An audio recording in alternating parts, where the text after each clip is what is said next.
Hello and welcome again to the Roast Recap, a look back at this week's news. Now we understand that with this being Easter week, you might not have been able to watch every episode of the show, just like the Roast's official holiday planner, the Roaster Bunny. Thankfully, we have put together a special package of this week's essential stories. Let's start with Mark Humphries and a collection of the week's headlines.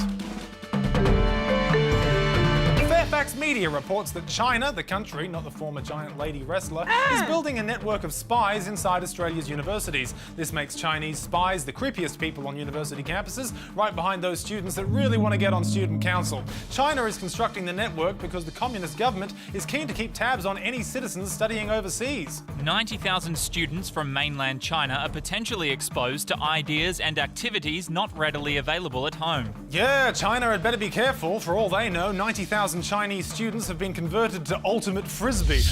Bulk billing at the GP will become a thing of the past, with the government planning to introduce a co-payment system that will cost you $6 to visit the doctor. Annoying, sure, but can you put a price on waiting next to a stack of out-of-date National Geographic magazines? The Australian reports that Health Minister Peter Dutton foreshadowed the changes to Medicare by making this comparison about the current healthcare system. Mr Dutton last week said Medicare was like a 1980s Holden Kingswood. In that I was conceived in the backseat of Medicare? Successful in its day, but not able to meet public needs in 2014. Oh right, I probably shouldn't cut quotes off before they're finished. The co-payment is expected to save the government $750 million over 4 years and is also intended to reduce the number of unnecessary GP visits. Of course, we all know which visits are unnecessary because we're all doctors. That said, I'm sure a lot of GPs will be hoping to see a reduction in time-wasting patients.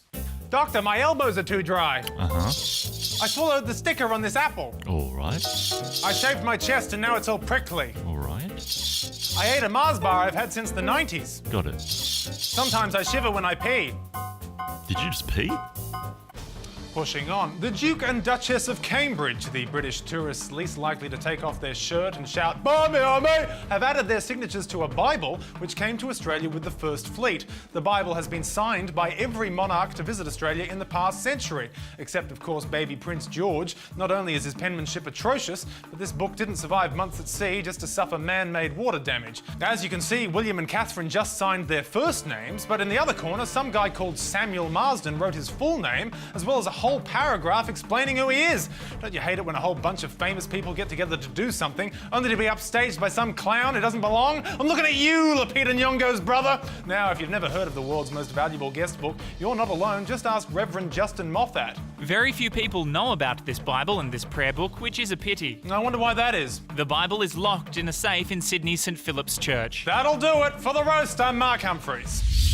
And while most of us enjoyed our Easter break, the same could not be said for the Roast Weekend news crew, who had to work all weekend covering the Royals. And I'll tell you, if you think it's tough for foreign correspondents like Sally Sara out there in the Afghan mountains, at least she wasn't being forced to create news out of 3 British tourists pottering about.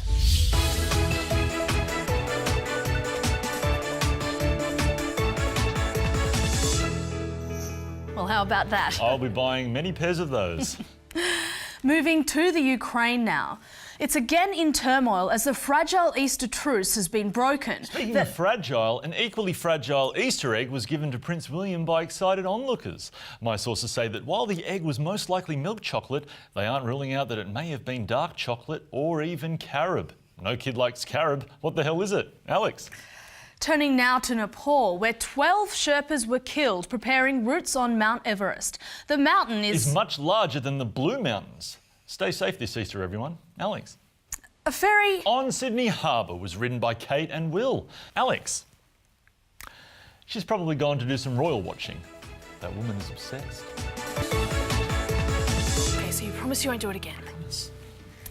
To politics now. An Attorney General, George... Son of William and Kate and future King of England went to the zoo. Adorable! And in the same way that Alex tried to destroy Clark's face, Clive Palmer tried to destroy the Coalition's direct action policy. Now that's all very well, but Clive doesn't actually have an alternative, which means direct action, aka Abbott's underpaid environment soldiers, is now the best option on the table by default. And that is a powerful message that they could really spruik. When we compared the Abbott government's direct action policy with the Palmer United Party's policy of no action, we found that direct action cleaned the planet infinitely more effectively than no policy at all. Just look at the Abbott government's direct action up against Clive Palmer's no action. Direct action might not save the environment, but, you know, we picked up that bit of rubbish. Direct action! It's better than nothing. Direct action will not meet Australia's target of 5% carbon reductions by the year 2020. If climate change persists, see your government. Yeah, I was just told to call if I saw any more climate change. Yeah, I can hold. But if you thought direct action wouldn't work, wait until you see the $12 billion worth of fighter jets we just bought that will fall apart. Although at least when they rip asunder in mid-air, it will give Abbott's Green Army something to clean up. Tom, right now these F-35 jets are still in the critical testing phase, where they're seeking to answer some of the big questions. Oh yeah, such as... Like, can this plane fly? What was that, Alex? I believe one of the wings just disengaged, Tom. Disengaged? Tore completely off. And you're not concerned? No, Tom, remember this is the most advanced fighter jet in the world. See, both wings are gone now, but we're still flying. Warning, critical failure. Alex, the F-35 is said to have advanced stealth technology. How is that working so far? Phenomenally well, Tom. By slowly breaking up into thousands of smaller parts, the plane avoids radar by not looking like a plane. Or even being a plane. Warning, terrain, terrain, terrain. Alex, it definitely sounds like you are crashing. Tom, there's a saying in the F-35 pilot community, pull up, pull up, pull up. For the roast, I'm Alex Lee, reporting from 25,000 feet, 10,000 feet, terrain, 900 terrain. feet. For the roast, I'm Alex Lee, reporting from 5 feet. Our shit planes are here.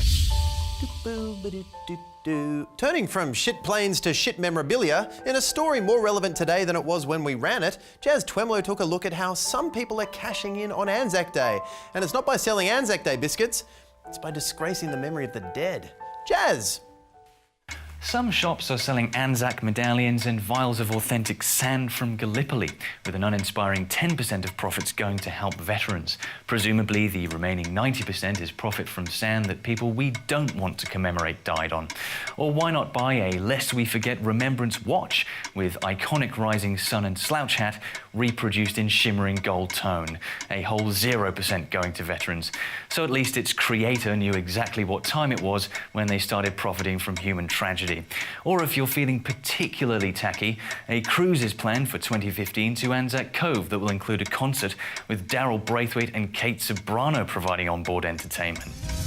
Don't worry, everyone. This is actually respectful. There was a minute's silence between How's That and Kate Ceberano's smash hit Pash. It was incredibly moving.